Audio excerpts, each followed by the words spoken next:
Hey Binibini, ako po ay si Marjorie Jacinto, 20 taong gulang na nakatira sa Valencia, Quezon City. At ikaw naman ay si? Ako po si Vanos B. Bisbal, 20 years old and taga San Juan City. Ano po ngayon ang iyong relihiyon? Ang relihiyon ko po ngayon ay Katoliko. Ilang taon ka na pong kaanib sa iyong relihiyon? Mahigit 20 years na po akong Katoliko at bininyagan po ako, hindi pa ako iisang taon. Kaya bilang ko mga 20. Lahat ba kayo ng pamilya ay isang relihiyon? Opo, lahat po kami ng pamilya ko, simula sa mama ko, sa papa ko at sa mga kapatid ko, kami po ay Katoliko. Paano po nagsimulang lumaganap ang relihiyon? Ang iyong relihiyon dito sa bansa? Sa pagkakaalam ko po, nagsimulang lumaganap ang relihiyong Katoliko nung sinakop tayo ng mga Espanyol.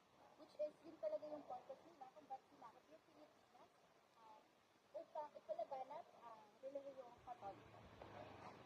Ano mga natatanging katangian ang meron sa inyong relihiyon?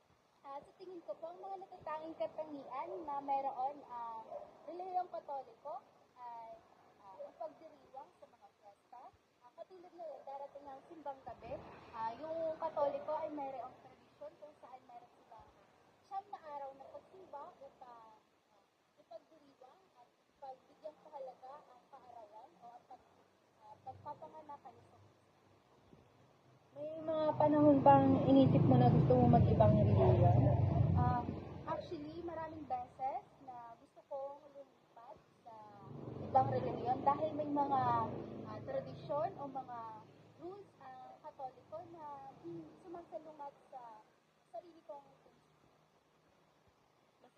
Masaya ka ba sa naging relihiyon mo o naging relihiyon nyo ng inyong pamilya? Simula nung naging Katoliko ako, sa tingin ko, wala namang naging problema o naging hadlang ang pagiging Katoliko ko sa kung ano ako ngayon. Kaya, kontento naman ako at masaya. Yun lamang po, ako po ay nagpapasalamat dahil ako po ay binigyan mo na ikaw ay makapanayam ngayon. Yun lamang po, maraming salamat. Maraming salamat din po.